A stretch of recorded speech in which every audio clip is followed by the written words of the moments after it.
start. And we're going to go ahead and get started. Welcome, everyone. And like I said, wanted to give everyone a heads up before I get started that it is being recorded so we can share with more families after. I know we had 31 that signed up, but I know it doesn't always align with everyone's schedule. So I want to make sure after that I'm able to share with all the families and help spread all the knowledge. But we're so excited that you guys are joining us to learn more about navigating the self-determination program and how it can help families like you needing live-in developmental childcare. During this webinar, Kelley and myself will be sharing more about what we do at Apex Social, our backgrounds, how to navigate the self-determination process, and then we'll have 15 minutes, hopefully, fingers crossed, if we can get all the information in at the end for questions and some answers from us. I wanted to introduce myself. My name is Carly, and I'm the Associate Director of Partnerships here at Apex Social. We are extremely passionate about finding families live-in care professionals that come from backgrounds in healthcare, education, and therapy to empower children to reach their full potential while providing families skilled, consistent support that can be almost impossible to find at times. Part of our mission and vision is to make the world more inclusive, and we strive to do this every single day in everything that we do. One of the ways we do this is by constantly collaborating with trusted resources within the community that can support families through their services and expertise, which is where I come in. Speaking of amazing resources, I wanted to introduce Kelley Coleman, who's a mother of a child with a disability, a host family of ours at Apex Social, and an author of a really phenomenal book, Kelley, that I just read, of Everything No One Tells You About Parenting a Disabled Child, which I'll share in the chat. I would highly recommend reading it and getting it. But I'm going to pass it over to Kelley to share a little bit more about her background and how she has successfully navigated the self-determination program and has actually helped her pay for a live-in care professional through us at Apex. Welcome, Kelley. Great. Thank you so much for having me. As you know, I'm such a fan of Apex and the work you guys are doing, and um, wouldn't have written a book without you guys. So there's that, because we have two amazing kiddos. Their ages 13 and 11. Our 11-year-old has multiple disabilities and high support needs. So we definitely understand the need for qualified, reliable, awesome full-time care. So right there with you for everybody who relates to that. One thing I want to mention now, just in case I forget later, we are going to be very specifically talking about California and accessing services within California. If you are not a California family, you will still get a ton out of this, but just know that some of the things we are saying might not apply to you in your state. And if there are people from other states here, we can talk a little bit at the end about ways to access services, but just wanted to let you know on that front. So in addition to being a mom, which is the best, I live in Los Angeles with my kids, my husband, our son's service dog. And I was a writer before I wrote this book, and the time came for me to write my next thing, and I was very excited that it ended up being this book. And it is I say it's the alternative to go home, Google, and cry, because that's how most of us enter into this world. And everybody says there should be a handbook for how to do this. Well, now there's a handbook for how to do this. And it really covers all of the things that certainly I needed at the beginning of this journey. And I even learned a ton as I was writing. The chapters go into things like diagnosis, working with your medical team, therapies, insurance, government benefits, IEPs, school, future care plans, financial planning, social services, um, advocacy, lots and lots of things. There are many experts interviewed here, and it's weirdly not boring. It sounds super boring, but I swear people are like, is it weird that I laughed during the insurance chapter? And I'm like, yes, weird, but also that's why it works. So happy to answer questions after we've talked for a bit, whether it's book related, general kid related, or certainly self-determination related, which is what we're going to be talking about now. I will give you guys the quick overview and how to enter it, and then talk about different ways that self-determination can work. And then absolutely look forward to having time for questions. So, self-determination is a program across the state of California. There are some other states that have similar programs, but not all, and many unfortunately don't. So, what it is open to you if you are a regional center client. If your kids are not regional center clients, um, if they have a qualifying diagnosis, you should get them evaluated by regional center, even if my son it has an undiagnosed genetic syndrome and many things within that. So even without that diagnosis overall, he checks a lot of boxes that qualifies us. So regional center provides services and supports for folks with developmental disabilities. If your kid has a limb difference but no cognitive disabilities, they're not eligible to be a regional center client. So it is really focused on folks with intellectual disabilities, and they do count autism as an intellectual disability. Whether or not your child has intellectual disability plus autism can be a whole other conversation. So regionals, becoming a regional center client is step one. And you do that by calling them up and say you want your child evaluated for services, and then that starts that process. Um, as many people know, so California has, I'm blanking the exact number, let's say 21, probably not exactly precise, regional centers across the state. They're all governed by the Department of Developmental Services in California, but each regional center is run independently. So, a way that my regional center might do something could be a little different than how your regional center does something. That's just how they're intentionally structured so that the regional centers can focus on best serving their individual communities.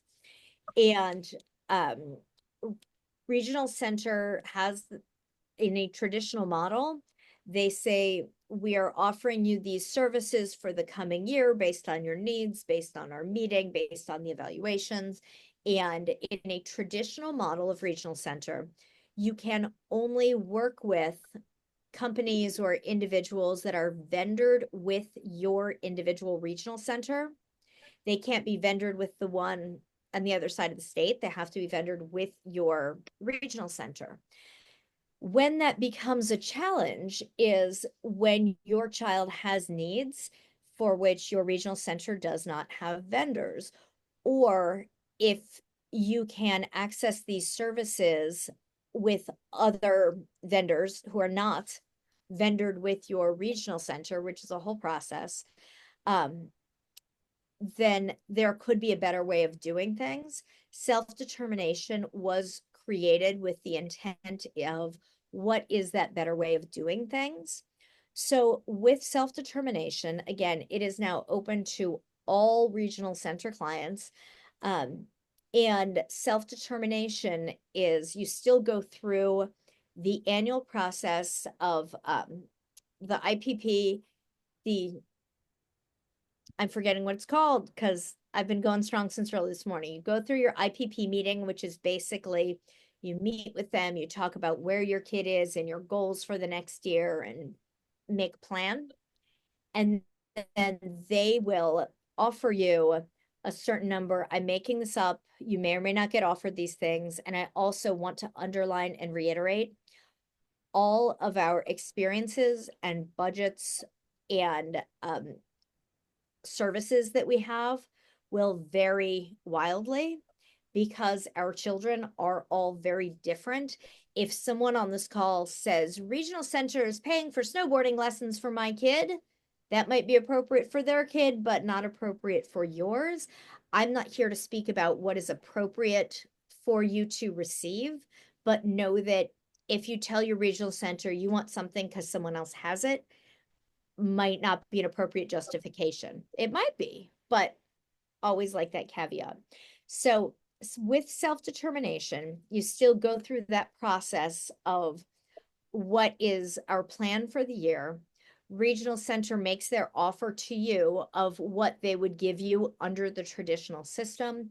Maybe that's respite hours, maybe that's camp, maybe that is adaptive equipment that is not covered by insurance or Medi-Cal or other sources. So you're looking at those things. They can only offer you things that are vendored through Regional Center. And with self-determination, you're looking at that spending plan that they gave you of how they are offering to spend this money on your child over the next year. I'm going to assume everyone here is a parent of a child with a disability, not the client themselves. So correct me if you prefer me to refer to you otherwise, but I will be talking about you, the parent, and child, the client. And hopefully there are people from Apex or other organizations as well. And I know you guys get this because we're parents. So with self-determination, that spending plan that Regional Center gave you of how they will spend that money, how they're offering to spend that money on your child over the next year. Once you are in self-determination, you take the total amount of that budget. Say it's $50,000. I'm just making this up. Budgets vary wildly, depending on the needs of the individual, because of course they should, because that's what they should do. So you say it's $50,000, then you can, in self-determination, look at that $50,000 and say, how can we put that into a spending plan that optimally serves my child over the next 12 months? Within that, the vendors you use do not have to be vendored with Regional Center. As long as who you are using and the services that you are including in your spending plan are legitimately within Regional Center's qualifying categories, they can give you a list of 320 and 312 and 331 and 368 and 369. They can give you the list of everything that qualifies so that you know what is legitimate, what is not. I am not a fan of trying to pull a fast one or to beat the system. We do not do that in my house. We go very by the books. So you can look at your child's needs, for example, and say, wow, my child runs towards water any chance he gets. I really need to get him some swim lessons, but there aren't any swim vendors with my regional center, for example.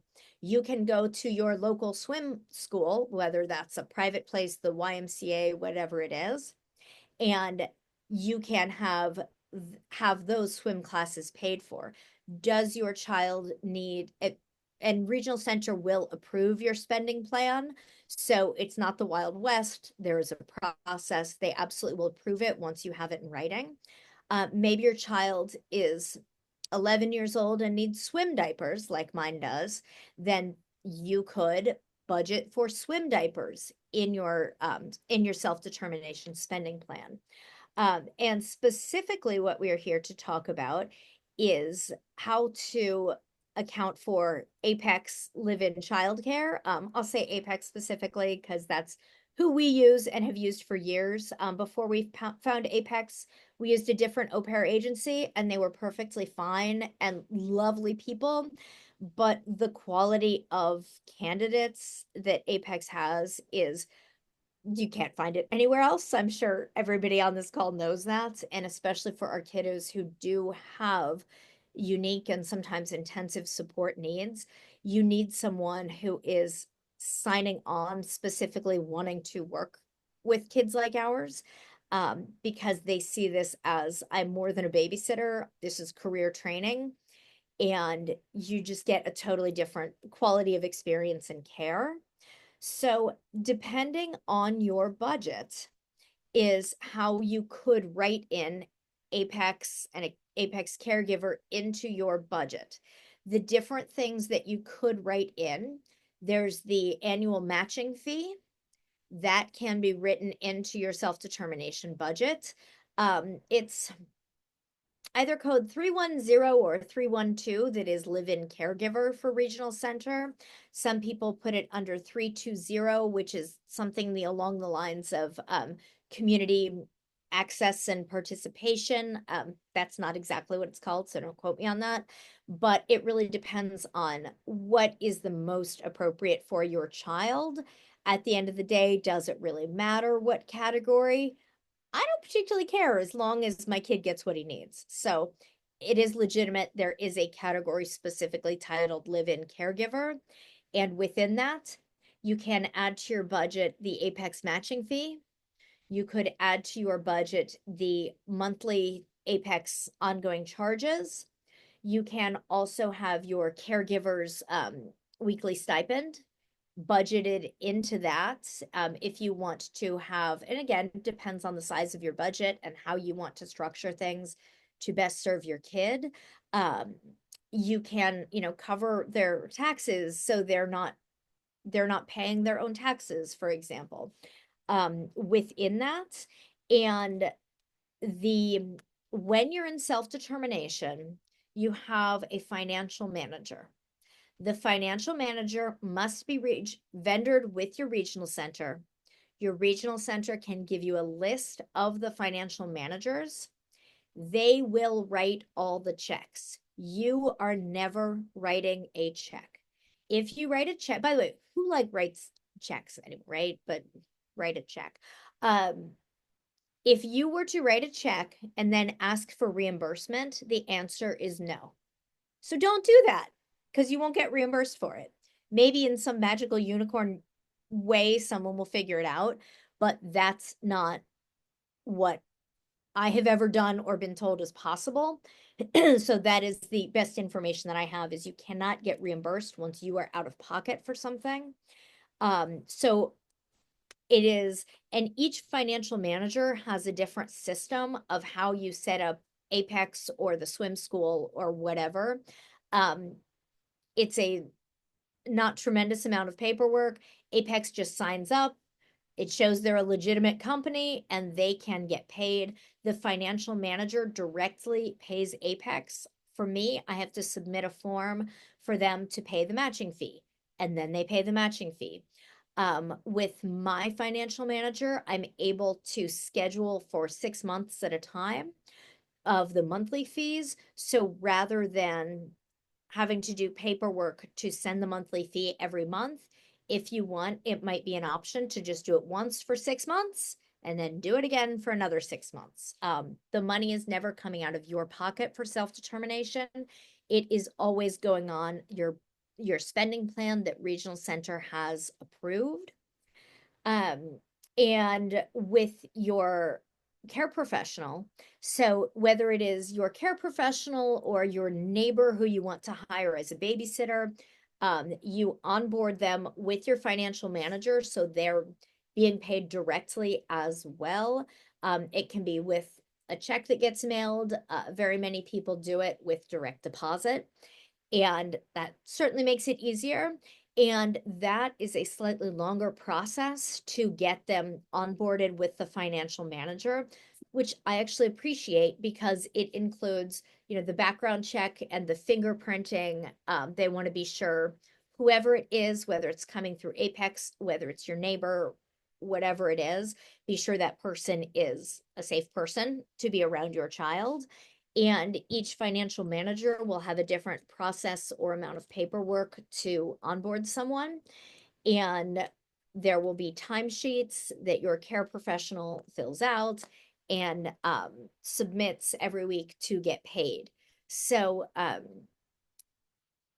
whether if you have a smaller budget, maybe you can cover the matching fee, but nothing else. If you have a gigantic budget, you could do the matching fee, the monthly fees, pay your caregiver gazillion dollars and still have money left over for a whole bunch of other stuff. Um, Again, it really structuring your spending plan is really in service of what best supports your child. Um, and that is okay, so that's kind of what all of that is. So entering self-determination. Oh my gosh, it's so confusing. And it's so overwhelming. And it's like my head is going to explode because, in my experience, no one explains it very well. And it just sounds like I don't know what's happening here. Um, it shouldn't be that way. There are super basic steps that anyone can take to get into the process. Does being in self-determination take more time and effort on your part than the traditional regional center model? Yes, it does. Is it excessive? I don't believe so. Even the times for us when we've had challenges putting things through and getting the math to math and getting people to respond to emails, even then, it has both saved our family thousands of dollars.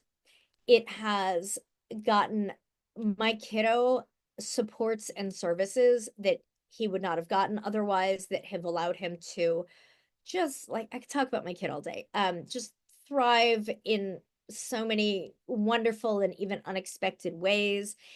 And within all of that, we end up spending less of the regional center's money every year because we are using the money more effectively. Um, for example, if nursing care is in your budget through regional center, it has to be through an agency for that nursing care. They pay, I think ours pays something like $44.10 an hour for their nurses. Um, and that a chunk of that money goes to the agency, and then what's left over goes to the nurse. If I have a nurse who is not with an agency who I'm hiring separately, maybe I'll pay her $40 an hour. She'd be thrilled. She'll be on time every single time when she's making 40 bucks an hour. So really you get to structure it in a way that best serves your child.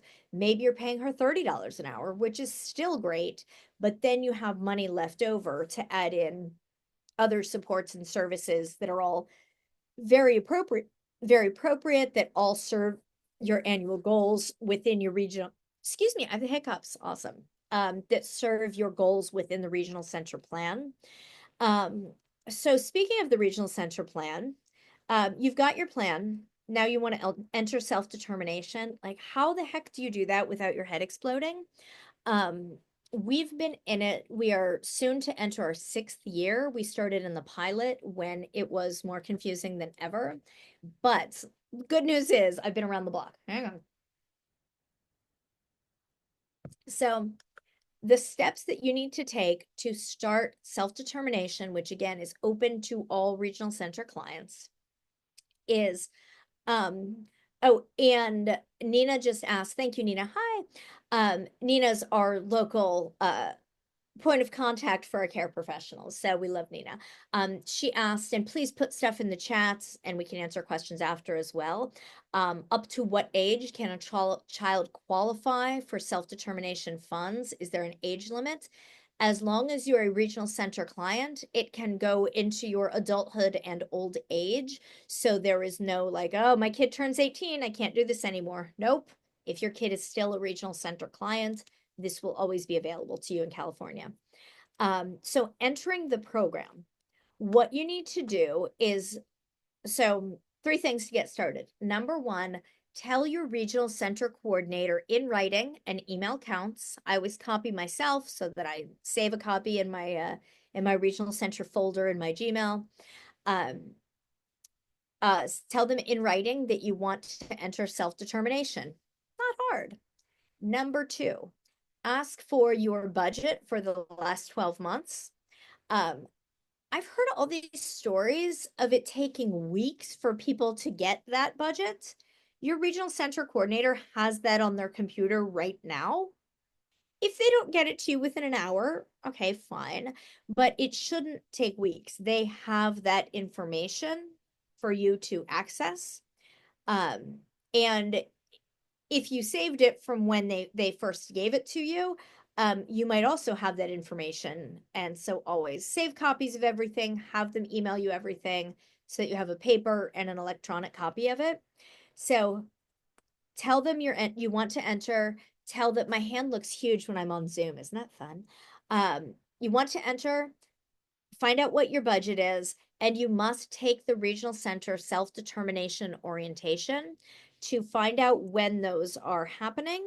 Google the name of your regional center, for example, Harbor Regional Center Self-Determination Orientation, and it should pull right up. Good job, Internet. Um, and it might be in person, it might be on Zoom. It is required. You must do this. Um, even if you haven't sent that email to your regional center person, if there is an orientation today, like happening at 11:30, like jump off this call, go do that orientation. It'll be awesome. It might also be incredibly confusing and make you feel like I need like a whole other educational college degree to figure this out. I don't know what the heck I'm doing. Um, but hopefully not. Hopefully yours is clear and empowering. Whether or not you understand what's going on in this orientation, do your best. Hopefully they've improved since almost 6 years ago when I took ours. Um, that was even before COVID, so it's like another time entirely. Hopefully all your questions will be answered from this orientation. Do not sweat it if you're like, holy cow, I'm more confused now than I was before. Honestly, it's fine. It's ideal if you know what you're doing now, but it doesn't matter. Um, what matters is that they register that you attended and you did that orientation. So those are the three things you need to do. And then magically confetti will fall out of the sky and you will enter into the self-determination program. What does that mean? So first scenario, you do all of these things, you're super excited about it, and then life gets in the way and you do absolutely nothing for a week or 2 weeks or a year or until your next meeting comes along. Doesn't matter. This will not impact how you are using your current regional center setup. So even if you've told them you want to enter, even if you've gotten your budget, even if you've done the orientation, your regular self-determination will keep in place and keep rolling forward, whether or not you do anything with self-determination. So you don't have to worry about that being negatively impacted in any way. Um, the next thing that I advise people to do is talk to an independent facilitator. What is an independent facilitator? That is a person who is specifically trained in self-determination, guiding families through it, guiding you through coming up with your spending plan. They know the codes, they have ideas for people you could use. They might even brainstorm, like, hey, have you thought about swim lessons? Oh, I've never thought about swim lessons. You're a genius. Um, the independent facilitator is the one who does the orientation have an expiration date? That's a great question. I would ask your regional center. I don't believe that it does, but my strong suspicion would be that every regional center gets to make their own answer for that. So I would ask them, but that's a great question. And you can even ask that if you do the orientation, ask that at the orientation. Um, so with an independent facilitator, your regional center can give you a list of people. You can ask your friends. You can ask on Facebook groups who people like. That person can be paid for. I think I could be wrong. Code 340 is independent facilitator in the spending plan. In our son's spending plan, and I don't go into details of his because it's all his own personal business. We do pay for his independent facilitator. So I am not paying for this person who is able to handhold me through the process. Um, she sends me an invoice. She is set up with the financial manager, who regional center can also give you a list of financial managers, or your independent facilitator can say, here are people financial managers I really like working with. Here's who I recommend. So SDP network site with list of independent facilitators. Thank you, Renee. That was awesome. And if anyone is, I'm not comfortable recommending people, just because I'm doing a lot of stuff with regional center. But if people want to share independent facilitators that, let's not trash talk anybody because that's not my jam, but anybody who you like or have worked with or would recommend, Feel free to put their names in the chat, or any financial managers that you recommend, feel free to put those in the chat. Again, with the financial manager, they do need to be contracted with your regional center, but I'm sure that very many of these are contracted with very many regional centers. Many of them are national companies. So you've told your coordinator, you've gotten your budget, you've done the orientation.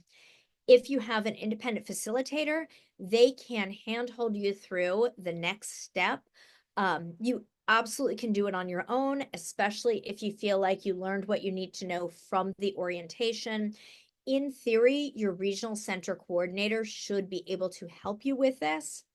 I say in theory because unfortunately, our regional centers are wildly understaffed. And even the best, most well-meaning, most talented coordinators might not have been trained in how to do this. So they might have more questions than answers. It is very possible that your person at your regional center could be all the help that you need, but I'm partial to service coordinators. I know some are more challenging, some are more adept, but I think they're there because they have a good heart. So know that if they are not appropriately trained in this, let's choose to blame the system rather than the individual. So you can come up with a new spending plan on your own, or you can work with an independent facilitator to do it, or you can try working with your individual regional center to do it. For the first time you do it, if you can budget for that independent facilitator, or if you're just like Scrooge McDuck and jumping in your money pit, like go out and pay that person and pay them well, out of your own pocket, whatever you choose. If you can have someone walking you through it, it makes it so much easier moving forward, because it just gives you a lot of answers rather than having to figure them out yourself. And again, each regional center is a little bit different, and different independent facilitators work with different regional centers, so they will really know their ins and outs. What does your spending plan look like? I try and make the spending plan as clear and straightforward and give us all the information we need so that it makes it easier for regional center to say yes. Once we've created a spending plan, which I'll talk more about in a second, we email that to regional center to get their approval. Yes, they have to approve with a written signature. Your financial manager will not write any of these checks without it being physically signed off on by your regional center. If you in the future are needing to make changes to the spending plan, regional center, I could go on this forever. Regional centers very likely will need to sign off on any changes. Is it possible to change it as the year progresses? In theory, yes, it can be incredibly challenging and time consuming. And I say that as someone who's a few months into trying to get some tiny changes in hours, and spent my morning sending emails. Because like I said, it is a bit more work, but our son has just thrived exponentially because of self-determination. And I've been more willing to try a camp, for example, when I'm not like, oh, I don't know if I should pay for that. When Regional Center, which legitimately covers camps, has agreed to pay for it, then I'm more likely to give it a try. And that has really benefited our family. Um, Whether you are in the regular model of regional center or whether you are in self-determination, any activities that you're asking for them to put into your plan or that you are putting into your plan must be inclusive. What do I mean by that? Regional centers operate with the intention of inclusion with people with disabilities and people without disabilities. So if I try and sign my son up for summer camp for a bunch of kids with all the genetic syndromes and all the diagnoses and stuff that he has and no other kids, they will say no. If I sign him up for a camp, maybe it has other kids, maybe it has a lot of other kids with disabilities, but it also needs to have non-disabled peers because that makes it inclusive. So no, your swim lessons, are there typical kids there? Are there non-disabled kids who are participating, taking lessons, whatever? Great, that works to your advantage. You do need to have activities be inclusive, and because of self-determination, it opens it up to just the world of possibilities, which is really outstanding. Um, so inclusive within the budget. So when I'm writing my budget, I'm creating my spending plan, our kid's name, the dates that the spending plan will be active. It's not a calendar year, so it doesn't automatically start on January 1st. If your budget year starts on June 1st and somebody else's starts is on November 13th, great. It's 365 days from when you start that budget, and Regional Center will be very clear with you on what your dates are. So it will not be a January 1st thing unless that's when you turn in your budget and get it approved. Um, so kid's name, the date, the total amount, and then I just have a grid. I do Microsoft Word because I don't understand Excel, and anyone who does, like, you're a genius on a level I don't understand. But do Excel if that's your thing. And I just have a table where it's the category number, the name of the service, and how much that costs. So if we are asking for nursing services, it's the code for nursing and description of nursing and the cost of that within the budget.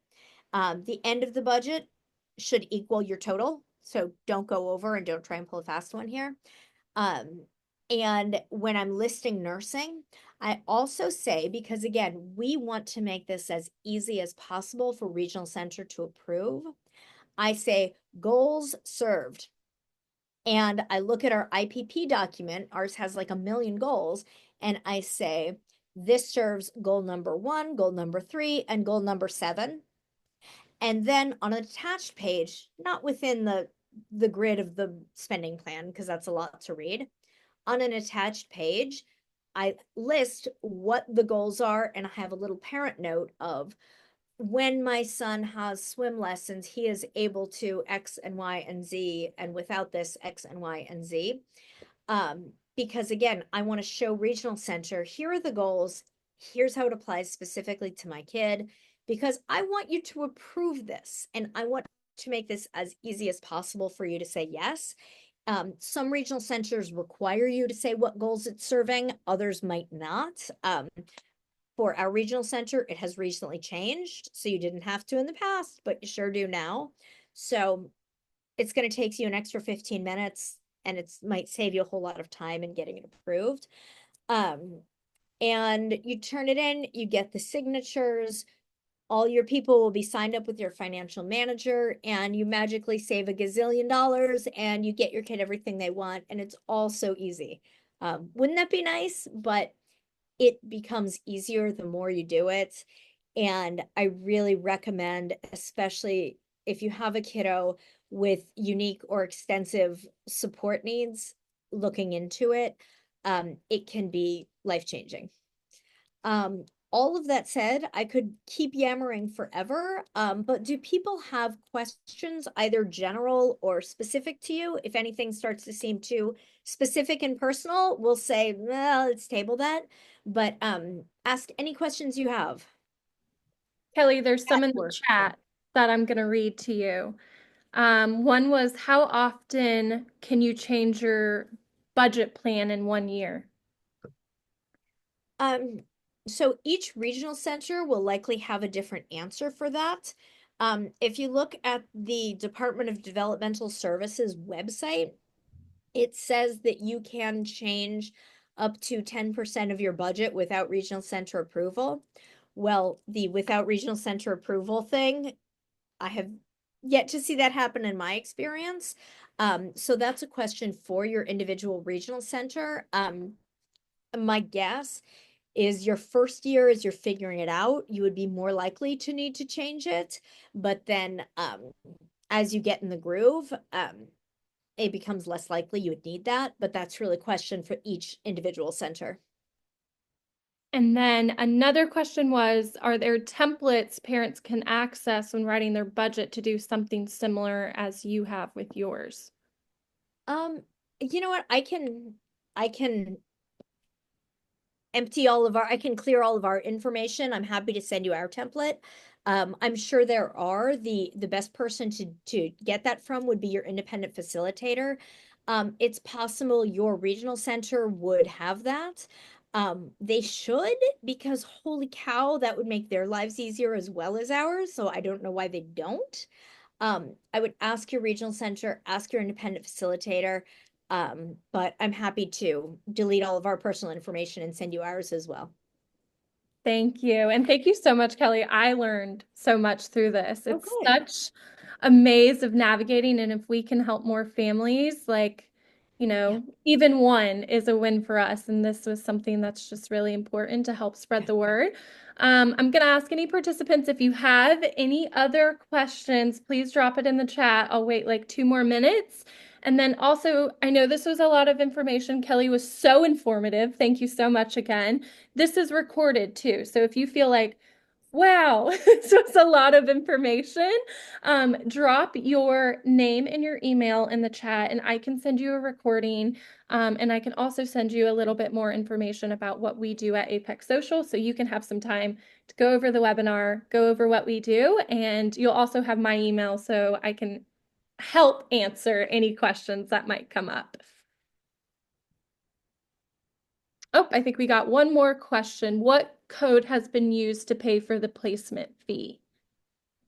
For the Apex placement fee, so for the Apex placement slash matching fee, it's whatever code you are putting it all under. I've seen people put it under, it's either 312 or 310. One of those is nursing, one is live-in caregiver. And so just put it all under the same category, the matching fee, the monthly fee, and your caregiver's weekly stipend. You can put those all under that category. I've also seen people put it under 320, which is something like community integration and access. I forget exactly what it stands for. So any of those are very legitimate, and you should definitely get a list of codes from your regional center and from your independent facilitator. I don't know why I don't have that list. Like, I'm sure I have it somewhere, but I should have that list by now. That looks like That looks like it was all the questions. Well, I wanted to thank everyone for coming and joining us. I hope and know this was extremely helpful. Like I said, I have the recording of the webinar. Don't feel like you have to process and take it all in right now. We'll send out an email. You'll have my contact information. I'm also happy. I'm the searcher for information, so I'm happy if you have another question to go find it, whether it's through Kelley, not bombarding her too much, but I can also help answer some questions too. So thank you guys all for joining, and a very, very special thank you to Kelley for being a part of this, part of our Apex family, and just helping families navigate this process because it can be life-changing. We know that for sure. So appreciate you guys and all your time, and we will be in touch. Yes, thank you everybody for being here.